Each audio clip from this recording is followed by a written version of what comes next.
صحرا کی اس پر اسرار رات کی کوکھ سے جس صبح نے جنم لیا وہ کسی بھی صحرائی صبح سے مختلف نہیں تھی، مگر اس صبح کے اجالے نے اپنے تاریک سینے میں ایک راز چھپا لیا تھا جس کی قیمت اس سلطنت اسلامیہ جتنی تھی، جس کے قیام اور استحکام کا خواب سلطان صلاح الدین ایوبی نے دیکھا اور اس کی تعبیر کا عزم لے کر جوان ہوا۔ گزشتہ رات اس صحرا میں جو واقعہ ہوا اس کے دو پہلو تھے۔ ایک پہلو سے ناجی اور عروش واقف تھے، دوسرے سے سلطان صلاح الدین ایوبی کا محافظ دستہ واقف تھا، اور سلطان صلاح الدین ایوبی، اس کا سرغراساں اور جاسوس علی بن سفیان اور زکوی، تین ایسے افراد تھے جو اس واقعے کے دونوں پہلوؤں سے واقف تھے۔ سلطان صلاح الدین ایوبی اور اس کے اسٹاف کو ناجی نے نہایت ہی شان اور عزت کے ساتھ رخصت کیا۔ سوڈانی فوج دور رویہ کھڑی سلطان صلاح الدین ایوبی زندہ باد کے نعرے لگا رہی تھی۔ سلطان صلاح الدین ایوبی نے نعروں کے جواب میں ہاتھ لہرانے، مسکرانے اور دیگر تکلفات کی پرواہ نہیں کی۔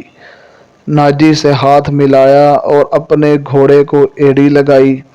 اس کے پیچھے اپنے محافظ اور دیگر اسٹاف کو بھی اپنے گھوڑے دوڑانے پڑے۔ اپنے مرکزی دفتر پہنچ کر وہ علی بن سفیان اور اپنے نائب کو اندر لے گیا اور دروازہ بند کر دیا۔ وہ سارا دن کمرے میں بند رہے۔ سورج غروب ہوا، تاریکی چھا گئی، کمرے کے اندر کھانا تو دور پانی بھی نہیں گیا۔ رات خاصی گزر چکی تھی جب وہ تینوں کمرے سے نکلے اور اپنے اپنے گھروں کو روانہ ہوئے۔ علی بن سفیان ان سے الگ ہوا تو محافظ دوستوں کے ایک کمانڈر نے اسے روکا اور کہا، محترم، ہمارا فرض ہے کہ حکم مانیں اور زبانیں بند رکھیں، لیکن میرے دستے میں ایک مایوسی پھیل گئی ہے۔ خود میں بھی اس کا شکار ہوا ہوں۔ کیسی مایوسی؟ علی بن سفیان نے کہا۔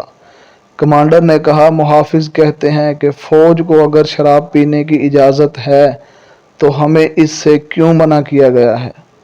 اگر آپ میری شکایت کو گستاخی سمجھیں تو سزا دے دیں، لیکن میری شکایت سنیں۔ ہم اپنے امیر کو اللہ کا برگزیدہ انسان سمجھتے تھے اور اس پر دل و جان سے فدا تھے، مگر رات کو اس کے خیمے میں ایک رقصہ گئی۔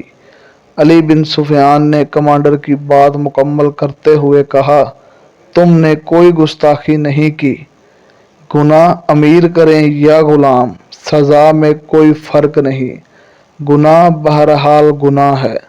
میں یقین دلاتا ہوں آپ کو کہ امیر مصر اور رقصہ کے پچھلی رات کی ملاقات میں گناہ کا کوئی عنصر نہیں، کوئی تعلق نہیں۔ یہ کیا تھا؟ ابھی میں تم کو نہیں بتاؤں گا۔ آہستہ آہستہ وقت گزرتے ہوئے تم سب کو پتہ چل جائے گا کہ رات کو کیا ہوا تھا۔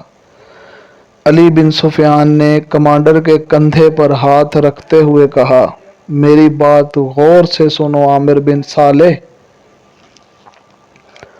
تم پرانے عسکری ہو، اچھی طرح جانتے ہو کہ فوج اور فوج کے سربراہ کے کچھ راز ہوتے ہیں جن کی حفاظت ہم سب کا فرض ہے۔